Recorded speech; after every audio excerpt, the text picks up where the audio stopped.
En la década de 1970 surgieron varias instituciones feministas en nuestro país, como el Movimiento Manuela Ramos en 1978 o el Centro de la Mujer Peruana Flora Tristán en 1979. Estas asociaciones tienen como bandera buscar la igualdad, la justicia y erradicar toda forma de violencia de género. Asimismo, estimulan el empoderamiento de la mujer y promueven su participación activa en política. Además, estas instituciones organizan actividades académicas y editan publicaciones que siempre tienen como eje a la mujer, pero vista desde distintas disciplinas como la psicología, la sexualidad, la educación, la literatura y, por supuesto, la historia. En 1983 se realizó en el Perú el segundo encuentro feminista latinoamericano y del Caribe. Allí se debatió sobre sexualidad. En marzo de ese mismo año se organizó por primera vez el famoso festival Canto a la Vida, cuyo escenario fue el Campo de Marte. Las mujeres lesbianas no demoraron en sumarse, organizarse y agruparse al movimiento feminista. En 1984 se fundó el GALF, Grupo de Autoconciencia de Lesbianas Feministas. Existe una opresión sexual para aquellas sexualidades que se salen de la norma, que es lo heterosexual. Entonces, si bien somos movimientos diferentes, el feminismo y el movimiento de las personas LGBTIQ, ¿no? Donde está lo transgénero, las lesbianas, los gays, las personas bisexuales, los intersexuales, las personas queer, ¿no? Que son identidades distintas en función de la sexualidad y del género general.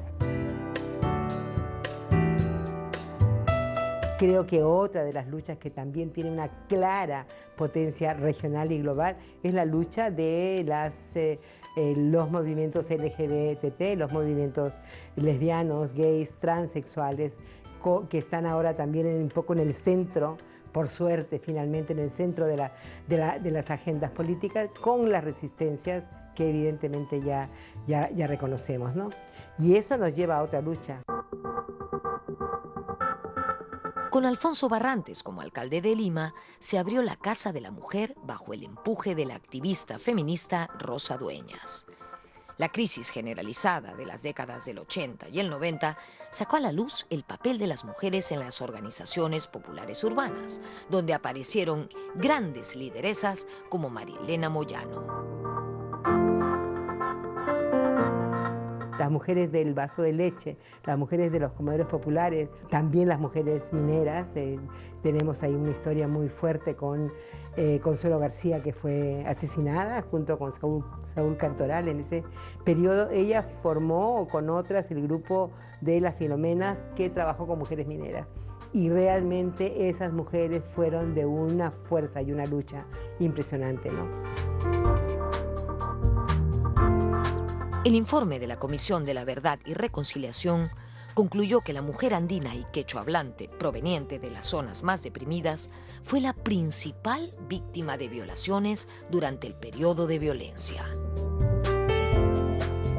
En la década de 1990 aumentó la participación de la mujer en el Congreso y otros poderes del Estado. En 1998 se aprobó una propuesta de cuotas de participación política para las mujeres. Sin embargo, estas medidas se dieron en medio de un ambiente político enrarecido y un gobierno cuestionado. De cara al siglo XXI, los retos del movimiento feminista en el Perú son muchos.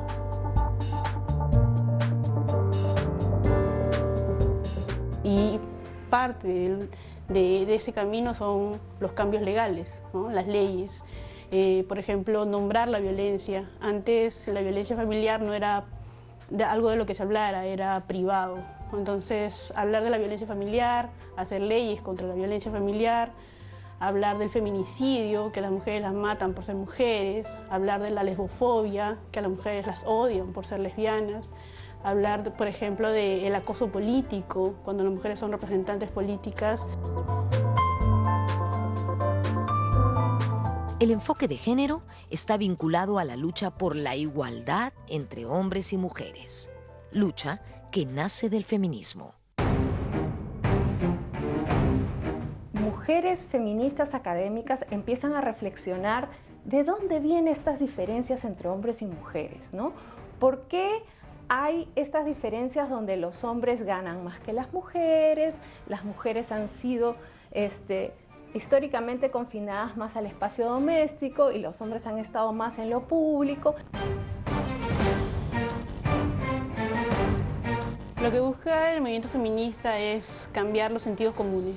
Por mucho tiempo se ha construido a las mujeres sobre la base de características no positivas, no propositivas, no activas.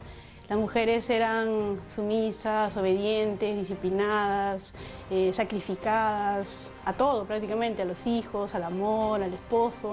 O sea, cambiar esos sentidos comunes para construir otros de mujeres inteligentes, productivas, que hacen carreras poco usuales para las mujeres, que son astronautas, que manejan camiones, que pueden hacer lo que quieran.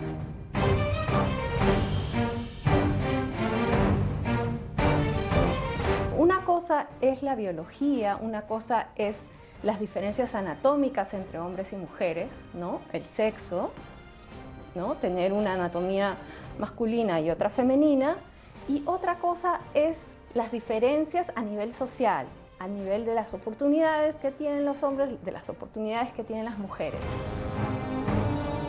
El género es la categoría que nos ha servido para entender por qué las mujeres están en una situación de desigualdad. Y sin esa categoría, ¿cómo entiendes la falta de oportunidades? ¿Cómo entiendes los feminicidios? ¿Cómo entiendes la violencia, el acoso sexual, el acoso callejero, las violaciones sexuales, el racismo incluso de mujeres afroperuanas, indígenas?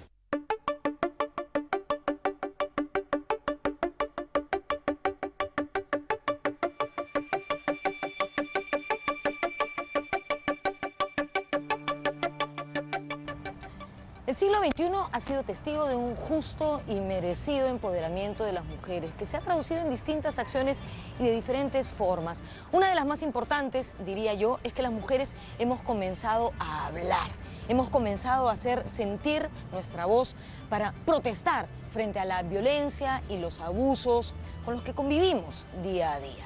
Muestra de eso fue la marcha Ni Una Menos, que tuvo lugar el 13 de agosto de 2016 en Lima y otras ciudades del país. Esta marcha fue multitudinaria, congregó a muchísima gente, muchas mujeres y muchos colectivos feministas, por supuesto, pero también muchos hombres y, lo que es más importante, muchas familias completas.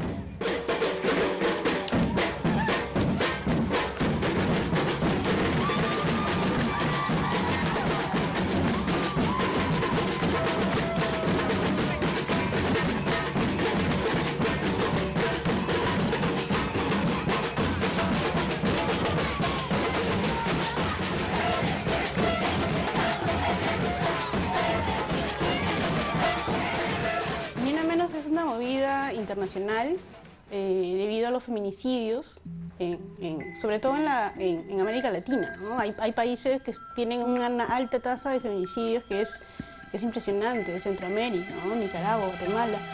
El Perú también es parte de esta problemática.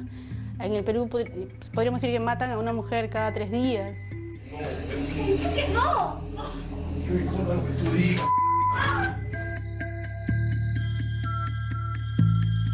Se trata también de la autonomía sexual de las mujeres, de estar libres de acoso sexual en la calle, de entender que el cuerpo de las mujeres no es territorio de las mujeres y de nadie más.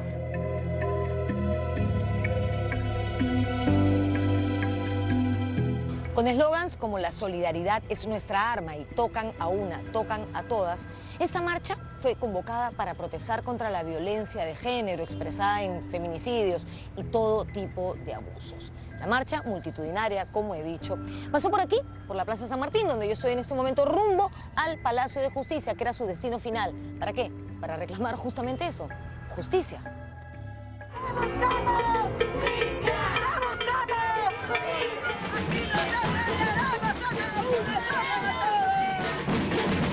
Lo que pasó con Ni Una Menos fue una gran movilización, casi 500.000 de mujeres en las calles, en todo el Perú, mujeres que nunca se habían organizado alguna vez, que nunca habían salido a marchar por nada, se habían unido ese día para salir y visibilizar las violencias que habían vivido. Es la primera vez que las empresas, el Estado, prácticamente todos se unieron para que esta marcha sea tan contundente, ¿no? Y evidentemente se exigían muchísimas cosas, se ha avanzado un poco, pero igual nos siguen matando, ¿no?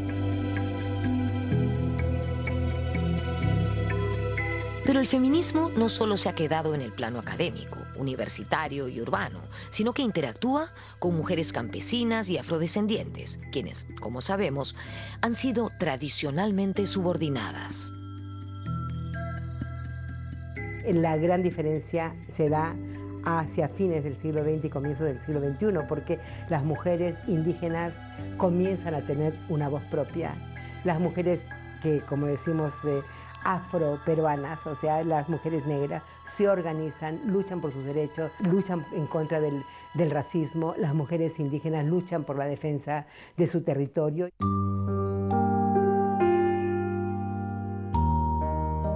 Pero a pesar de los derechos alcanzados, aún tenemos mucho camino por recorrer.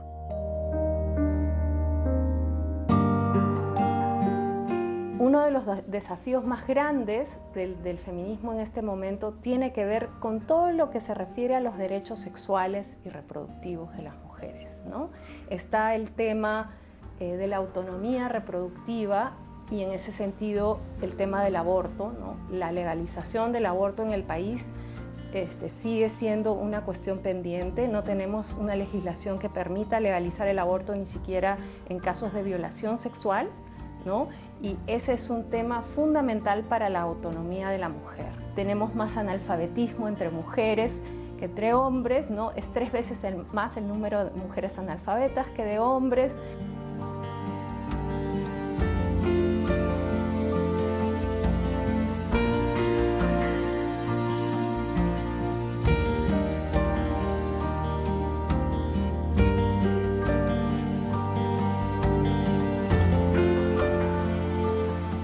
Mirando en retrospectiva, es cierto que se ha avanzado muchísimo en justicia, en equidad, en derechos civiles, etcétera, pero aún queda un larguísimo camino por recorrer. Tenemos que desterrar prejuicios, estereotipos, costumbres instaladas no solamente en la mente de los hombres, atención, sino también en la de muchísimas mujeres. Recordemos que feminismo no es enfrentar a las mujeres contra los hombres, no, sino buscar igualdad de derechos para todos. Seguimos en la lucha. Nos vemos en la próxima.